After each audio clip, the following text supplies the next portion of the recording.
Live from the glorious beaches of the world, this is a globally acclaimed 7.2 pH transformation show. I'm Glenn B. Stewart, your health coach and lifestyle transformation trainer. The 7.2 pH transformation show focuses on revitalizing the human body. This is done with dietary changes and whole food-based supplements. These critical changes put the body back into a disease-free alkaline state. Join us. Send us your 7.2 pH questions and future show suggestions. Email us at 7.2phshow@gmail.com.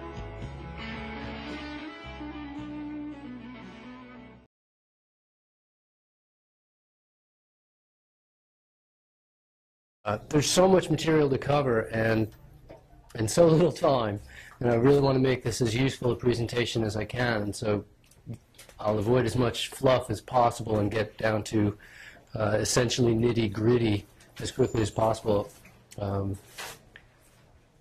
Today's presentation is the sex life of the Central American sloth, I believe. If that's not what you're here for, it's no. Okay. Sports nutrition in a nutshell is very challenging, I think, because literally every situation is unique. It's almost hard to pre-play what you're going to need for any given date if it's a future date other than today, because weather conditions play such a huge part in sports nutrition considerations. I remember training for the 1988 Orange Bowl Marathon, and I was living in the Florida Keys, so to run in the Orange Bowl, which was just Miami, I figured, oh, it's perfect. It's perfect. The weather's going to be the same, and I can train all winter. The event wasn't until February, and so I just trained through the winter, and I came up with a lovely strategy. I left my house. I headed east on a road that basically went east because, well, that's the only road there was. There's one that goes east and the other side of it goes west, and that's the only road there is because it's just a string of islands. So I'd head east, and I would just run until I saw the sun come up over the horizon. And as soon as I saw the sun come up over the horizon, I'd scurry home like a scared rabbit. And as far as I could get until I saw the sun, I could always make it home again from any distance, it turned out, without having to bring anything with me. And I got used to going out for 15 and 18 and 20 and 22 miles because I could go out 11 miles and turn around and run 11 miles if I turned around when I saw the sun. If I waited for 10 or 15 minutes, it was a completely different day. And I did that through the whole winter, did my long runs with no problem. And, of course, Florida Keys tend to have very moderated weather patterns, and throughout the winter it was basically in the 60s or 70s every morning when I'd go run. And on the day of the marathon, the day before the marathon was the 10K, and it was spectacular. Misty 60s, couldn't have been better. I'm thinking, wow, it is made, or this is going to be idyllic. Wake up the next morning, the sun is shining, the wind has stopped, the heat is up, the humidity is high. It's February and there's humidity. And when the gun went off, it was 88 degrees. Not perfect for a marathon. Well, this is, I didn't have a lot of experience in marathons, and I just did what I've always done. And by the time I drank water, which was somewhere around mile 16, I was in serious trouble, just serious trouble. It was humbling to finish that marathon. It was absolutely humbling, and I'll admit that it took me over 5 hours to complete it. And I never actually did get down on hands and knees, but it sure felt like it a few times. And so the prep very often is going to be based on the unique conditions of the day, because heat and altitude and barometric pressure and cloud cover and wind and relative humidity and how tired you are and how hydrated you are from the day, all of these things are going to affect your needs on any given day. But we can at least cover a few basics that we know don't change as much. And since most of the time we're training, I know a few people who only compete. Is there anybody here who only competes and never trains? That is a strategy in training that I have met a few people who say, look, yeah, I compete 2 or 3 times a week, And at whatever I do, usually it's race walking, but it's not just race walking. And I compete a couple times a week, and I never train. And that is one training strategy. But for most of us, we train a lot more than we compete. And so there are basics worthy of considering. And most of them have to do with either fuel or the nutrients required to properly process that fuel. Can we go that far in nutrition and still be in agreement? It's interesting because in the 60s, I was really interested in sports nutrition because I was trying to lose 5 pounds. I was a gymnast, and I competed in track and field, and all I knew was that if I could be 5 pounds lighter, iron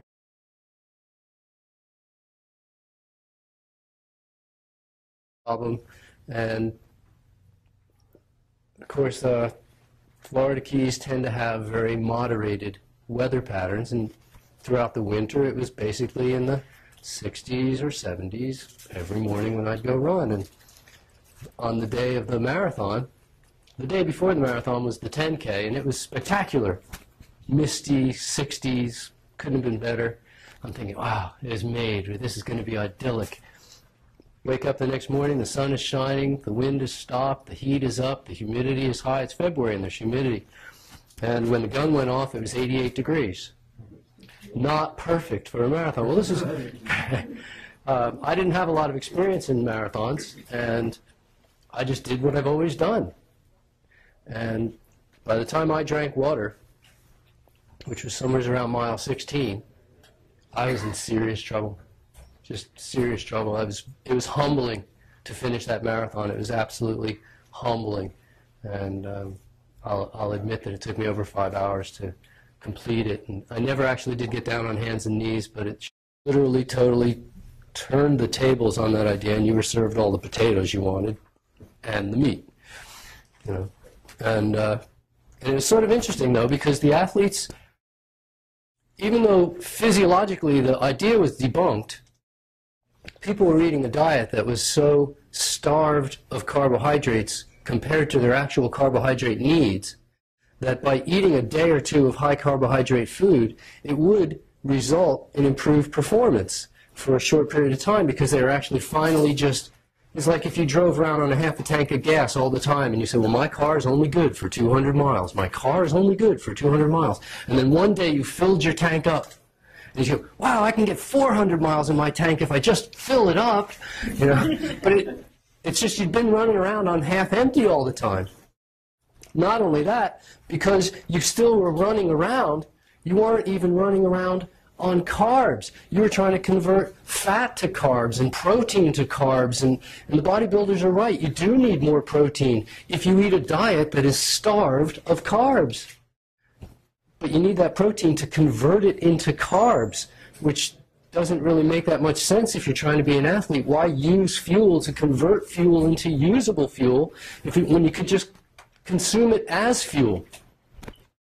Let's use our fuel to fuel our muscles for physical activity rather than for nutritive and digestive processes. So in the 60s, a whole revolution happened in the world of sports nutrition, which eventually resulted in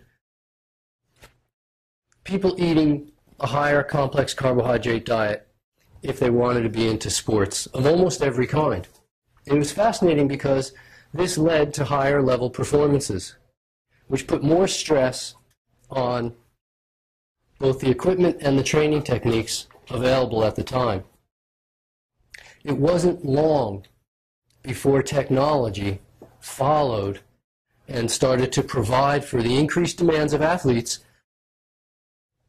And throughout the 70s and into the 80s, we saw a revolution in sporting goods. And there's no more bamboo or metal pole vaulting poles. And ice skates changed, and bicycles changed. And what used to be a light bicycle today would be a clunker. And spandex, and lane lines, and all sorts of things changed in the equipment that was available to athletes. And the stuff we take for granted now, it not only got better, but even it got safer. And training techniques for gymnasts went from gymnastics being a death risk sport to a sport where you can land on your head and not get hurt because you're landing in a pit of foam. And so you can try that again and again and again until you figure out what it is, and you don't get, I mean, it used to be a deadly sport. And if you watch films of the 60s gymnasts, you'll realize that any 8-year-old kid that's into gymnastics could do what the men and women were doing back in the 60s. It was very simple because the learning ability with the equipment wasn't there. Well, now we've got better equipment and better nutrition, and what follows, of course, is that the coaches eventually catch on that they've got better athletes, and they need to find new ways to place a challenge in front of those athletes, more demand, better ways to create demand. And so we do. We started creating higher level demand, came up with drag chutes, came up with plyometric training, came up with bands, came up with all sorts of ways. I don't know if you ever saw Holyfield when he was at his peak training in the gym. He literally was tied to the floor by a ring of bands and another ring of bands overhead, and he was tied in by 20, 30 different bands. Any direction that he tried to move, it was resistance. He couldn't go down, he couldn't go up, he couldn't go in, he couldn't go out. Everything was tied to resistance. In order for him to move, for Evander to move at all, he had to overcome the resistance. When he got in the ring, I mean, nobody could touch him. He was so fast and so strong. And the innovative techniques, well, it turns out that today, you all have access to everything that everybody else has access to. You've got access to the best equipment, you've got access to the best training tools, and we've come full circle. It's time for nutrition to take hold yet again. Because if you want to have an edge in performance, if you want to reduce your risk of injury, if you want to hit your own peak performance, if you want to see what your body is capable of, what your mind is capable of, and you don't want to be hampered by your own lifestyle, we have to come to terms with the fact that everyone in the room knows how to train beyond your ability to recover. Anybody argue with that? You can train beyond your ability to recover. You can train in a few hours what could take you 24 or 36 or even 48 hours to recover from. It's time to start making an art and a science of recovery. And people that I work with, when I work with athletes, and all they have to do to qualify is be motivated, because I don't want it for you more than you want it for yourself. What I start to teach is the art and science of recovery. What this allows for is peaking performances and extended careers with reduced injury rates. If you can recover more rapidly, you can train harder. You can train more frequently. You can train with more intensity and still recover more rapidly than you could in the past. It's amazing. And the key, essentially, is to get you to recover in approximately 22 hours. Because if you're on any kind of a regular cycle of training, it's very typical that if you have 22 hours to recover, then you can start again and you're on a daily cycle. If you need 24 or 26 or 28 or 30 hours, then every once in a while you're going to need a day off. If you need 36 hours or 48 hours, we hear about the weightlifters saying, I need 48 hours to recover. I'm going, they're so proud of it. They're like, why would you be proud of that? Wouldn't it be like way cool if you could recover in 22 hours? And I trained so hard. I go, it's not that you trained so hard. You just don't know how to recover. If you could learn that recovery, to me, that is what smarter is all about in the world of athletics, because we all know how to train. I mean, what's there to learn there? Yes, there's little tricks. Granted, we can all refine our skills. We can get better at it. I'm not knocking that in any way, but what we don't know is how to recover. I did a literature search. I checked through 50 different books on sports nutrition, sports training, sports physiology, went through some serious texts. The most I could find was one paragraph about recovery. Usually there was just a sentence. And the sentence basically read that if your heart rate returns back to within 10% of normal within 2 minutes, you're acceptably fit. If upon resting from exercise that makes your heart rate go up, your heart rate goes back to within 10% of normal within 1 minute of training, either it wasn't intense enough for you or you're incredibly fit. End of recovery. Well, I needed to know more. So I started doing my own bits and pieces of research and trying to figure out what it was all about. And I had the good fortune of working with sick people. And what I found out is that all my youth years, I've been very lucky in that I've been introduced to athletes, and introduced to athletes, and introduced to athletes, and when I was a kid, I didn't even realize how good these guys were and these gals were. But a lot of them were national champions, and some of them were world champions. And ever since, I've just always had my finger in that arena of working with athletes. And they just sort of get led to me somehow. I don't really go looking for them.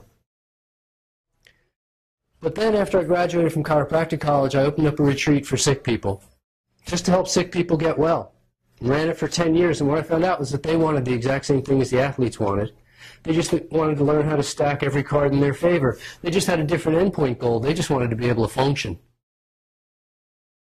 But if we started stacking every lifestyle point in their favor, what we found is that people got well. Sick people got well. People would come to me with letters from their doctor.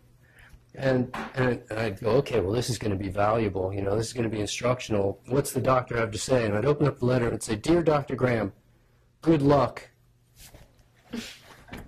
I go, okay. Yeah. And anyway, we started putting a lot of attention into little fine nuances of lifestyle, really starting to see what things were. And eventually came down primarily with the terminology, to be able to describe, the vocabulary to be able to describe what I do well enough so that other people could understand, because it's a bit challenging. We've been trained, literally everyone in the room has been trained with a specific model of our understanding of how health happens, and that model is called the medical model. Now, not everybody here perhaps buys into the medical model. If you don't, you buy into the alternative medical model, which is the exact same thing.